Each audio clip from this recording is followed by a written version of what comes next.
সারা দেশে ঘটে যাচ্ছে কত রকমের ঘটনা, তার মধ্যে এমন অনেক ঘটনা আছে যেগুলি রীতিমতো শিরোনামে উঠে আসে। আর উঠে আসাটাও স্বাভাবিক, কারণ এমন অনেক ঘটনা থাকে যেগুলি বিশেষভাবে গুরুত্বপূর্ণ। এই প্রতিবেদনেও আপনাদের তেমনই একটি গুরুত্বপূর্ণ খবর জানাবো। উত্তরপ্রদেশের ইটাওয়া জেলায় অবস্থিত একটি প্রায় শতাব্দী প্রাচীন মাজার ঘিরে নতুন করে উদ্বেগ তৈরি হয়েছে। বন বিভাগের পক্ষ থেকে জমির কাগজপত্র চেয়ে নোটিশ জারি করার পর এলাকাবাসীর মধ্যে চাঞ্চল্য ছড়িয়েছে। স্থানীয় মুসলিমদের আশঙ্কা এটি ভবিষ্যতে বুলডোজার অভিযানের ইঙ্গিত হতে পারে। এটাওয়া শহরের উপকণ্ঠে লায়ন সাফারির কাছে ফিশার ফরেস্ট এলাকার ভেতরে অবস্থিত বিহাদ ওয়াল সায়াদের মাজারটি বহু বছর ধরে মুসলিমদের জিয়ারতের একটি গুরুত্বপূর্ণ স্থান। স্থানীয় মানুষজন জানান যে তারা বংশ পরম্পরায় এই মাজারে এসে দোয়া ও জিয়ারত করে আসছেন। প্রশাসনের জ্ঞাতসারেই এখানে প্রতি বছর উর্সও অনুষ্ঠিত হয়ে আসছে।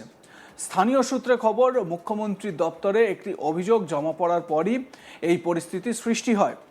অভিযোগে বলা হয়, অনুমতি ছাড়াই বন বিভাগের জমিতে মাজারটি গড়ে উঠেছে। এরপর বন বিভাগের মাজারের তত্ত্বাবধায়কদের কাছে জমির মালিকানার কাগজ চেয়ে নোটিশ পাঠায় এবং মাজারের দেওয়ালে সেই নোটিশ টাঙিয়ে দেওয়া হয়।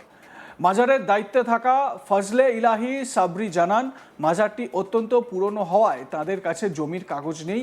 তিনি বলেন, আমাদের কাছে শুধু উর্স আয়োজনের জন্য দেওয়া বার্ষিক অনুমতিপত্র রয়েছে। তিনি আরও অভিযোগ করেন, নোটিশের পর থেকে এই মাজারে যাওয়ার রাস্তা খুঁড়ে দেওয়া হয়েছে, ফলে জিয়ারত করতে আসা মানুষের খুব অসুবিধা হচ্ছে। তার মতে, কোনো স্পষ্ট নির্দেশ ছাড়াই এই পদক্ষেপ চাপ সৃষ্টি করছে। জানা গেছে, সৈয়দ বাবার মাজারের বিষয়ে বন বিভাগের প্রাঙ্গণে একটি আদালত বসানো হয়েছিল, যেখানে শুনানি হয়। তলব করা হয় তত্ত্বাবধায়ক ফজলে ইলাহিকে। তার আইনজীবী অ্যাডভোকেট নাদিম আহমেদ নথিপত্র উপস্থাপন করেছিলেন। অন্য একজন ব্যক্তি গুলশের, যিনি নিজেকে তত্ত্বাবধায়ক বলে দাবি করেন, তিনিও তার আইনজীবীদের সঙ্গে উপস্থিত ছিলেন। তিনি ওয়াকফ বোর্ডের নিয়মাবলী উদ্ধৃত করে তার দাবি উপস্থাপন করেছিলেন। বন দফতরের রেঞ্জার অশোক কুমার শর্মার জারি করা নোটিশের পর দুটি পক্ষ মাজারের নথিপত্র নিয়ে উপস্থিত হয় এবং নিজেদের যুক্তি উপস্থাপন করে। তবে প্রমাণের অভাবে পক্ষগুলি সময় চায়। শুনানির দ্বিতীয় তারিখ নির্ধারণ করা হয়েছে 16 ফেব্রুয়ারি 2026। সেই দিন সকল পক্ষের নিজেদের প্রমাণপত্র নিয়ে আসার কথা রয়েছে।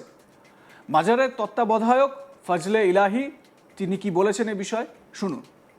कोतवाली के कागज भी दिए हमने। पहले कोतवाली में हम देते थे, ठीक है। कोतवाली कम से कम 10 साल कोतवाली में वो वाले नहीं वापस देते थे हमें। वो कोतवाल साहब रख लेते थे। फिर हम लेने गए दरखास्त, फिर उन्होंने कहा कि आप सिटी मजिस्ट्रेट के दो। तो हम फिर वहाँ जाने लगे, तो वहाँ पर हमें परमिशन मिलने लगी। उनको भी हमने काफ़ी परमिशन दिए। आज समझा, उर्स की लेते था। हाँ, उर्स हमारी हम 52 वर्ष करा चुके, 52 साल। और एक 53 ना होना था, हमें 60 साल से ज़्यादा हो गई जब से हम वहाँ खिदमत करते। ऐसा हमने मजारी जब आए थे, मजारी आया था एक दफ़ा पहले, हमसे पहले वो बैठते थे बेचारे, एक टांग उनके नहीं आती। हाँ, वो आते साहब, बकरी साहब थे। हाँ, वो मर चुके था। हाँ, तो उनके एक टांग नहीं आती, तो बेचारे आते थे जाते थे। तो हम आज वहाँ जाने लगे। जब जाते थे तो वो कहने लगे हमारे साथ चला करो लल्ला, तो थोड़ी देर बैठा करो। फिर हमें उन्होंने सब, फिर वो अपने चल बसे। लिहाजा हम जब ही से देखा वाली कर रहे। वहाँ किसी और ने भी अपना दावा किया है कि फजले लाई की जगह पर वो है, क्या नाम है? वो गुलशेर हैं, गुलशेर दिखा रहे हैं कि हमने फजले लाई को बैठाला। उनके बाप की शादी भी नहीं हुई होगी जब से हम बैठ रहे। गुलशेर के बाप की शादी भी नहीं हुई होगी जब से हम बैठते हो। जो पचरा पे रहते, कागज पचरा पूरे शहर में पूछ लो कि कौन बैठता, फजला बैठते क्या? गुलशेर जी पचरा का रहने वाला है। हाँ, हमें इसका हाँ, वो कह रहे हैं कि हमने फजला को बैठाला, हम इसके हम कुछ नहीं है, हमें क्या पता। वो हमसे परमिशन मांगने लगा था, पहले लगा था ला हमें दे दो। तो हमने भाई हमारे साथ आदमी हैं, हम ऐसा है आप आओ, हम उनके साथ कर ला। तुम तो नहीं, पूरे मामले में बुलशेर अपने आप को हीरो साबित करना चाह रहा है। हाँ, वो अपने को दिखाना चाह रहे हैं कि हम इसके वाले के हुआ है। अच्छा, अंदर जो बातचीत हुई है तो क्या मतलब अब निर्णय समझ में आया क्या था? अब देखो क्या हो, ये तो हमारी समझ में तो है कोई निर्णय नहीं बताया। अभी नहीं। हाँ, और हमारे हिंदू मुसलमान कोई अगली हाँ तारीख दी है हाँ 16 तारीख दी है। क्या कहा है? 16 तारीख को देखो आप आना, जी ने बताया उन्होंने। বন দপ্তরের রেঞ্জার অশোক কুমার শর্মা বলেন বন বিভাগের আইন অনুসারে 61 নম্বর ধারার অধীনে ব্যবস্থা নেওয়া হয়েছে। কি বলছেন তিনি শুনুন। सुनवाई में उन्होंने जो भी लगाए थे, अभी कोई ऐसा डॉक्यूमेंट जमीन से संबंधित या वो नहीं लगाया जो सामने आया है। और जो विभाग की तरफ से जो पक्ष रखा गया था, जो भी कार्रवाई की गई है, वो सारे नियमानुसार ही कार्रवाई है, जो विभाग के अभिलेख का अनुसार और राजस्व टीम के द्वारा भी जो रिपोर्ट दी गई उसके अनुसार वो वन भूमि पे बनी हुई है।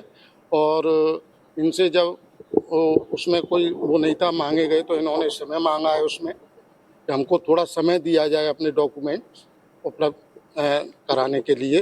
तो उसमें फिर इनको 16 तारीख नियत की गई है और 16 तारीख को जो भी ये उपलब्ध कराएंगे, जो न्यायालय डिसीजन लेगी उसका संज्ञान मिलेगा।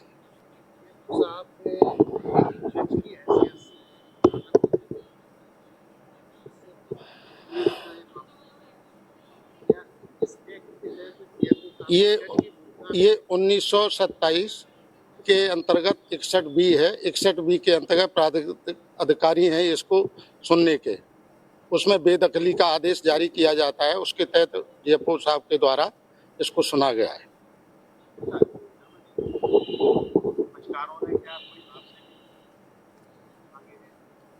देखिए, पक्षकार हमने जो भी कार्रवाई की है वो हमने सारा न्यायालय में अभिलेखों के सारी दे रखी है। जो भी उनको मांगना है, माने उच्च जो न्यायालय है जहाँ पे बात दायर किया है वहाँ से वो ले सकते हैं।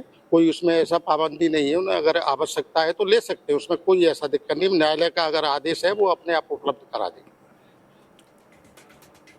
আজ তাকের প্রতিনিধি অমিত তিওয়ারি এ বিষয়ে কি বলছেন শুনুন। बीहड़ वाले सैयद बाबा की मजार को लेकर आज यहाँ सुनवाई हुई है। यह वन विभाग का परिसर है और यहाँ कोर्ट बैठी थी। इसमें दोनों पक्षों को सुना गया और इसके जज बने डीएफओ। यहाँ पर एक पक्षकार जो केयर टेकर हैं, उन्होंने कुछ साक्ष्य प्रस्तुत किए और उन्होंने कुछ समय मांगा, तो उनको 16 फरवरी दोबारा दूसरी तारीख दी गई है। वहीं वन विभाग की तरफ से वन रेंजर अशोक कुमार शर्मा ने भी जो यहाँ पर दावा किया था, वन विभाग एक्ट के तहत कार्रवाई की जा रही है और दोनों पक्षों को सुना जा रहा है। अब 16 फरवरी के बाद निर्णय आने की संभावना है कि क्या ध्वस्तीकरण मजार का होगा या अभी भी आगे फिर भी सुनवाई जारी रहेगी। আপনাদের মতামত জানান, দেখতে থাকুন আজ তাক বাংলা, সাবস্ক্রাইব করুন ইউটিউব চ্যানেলটি।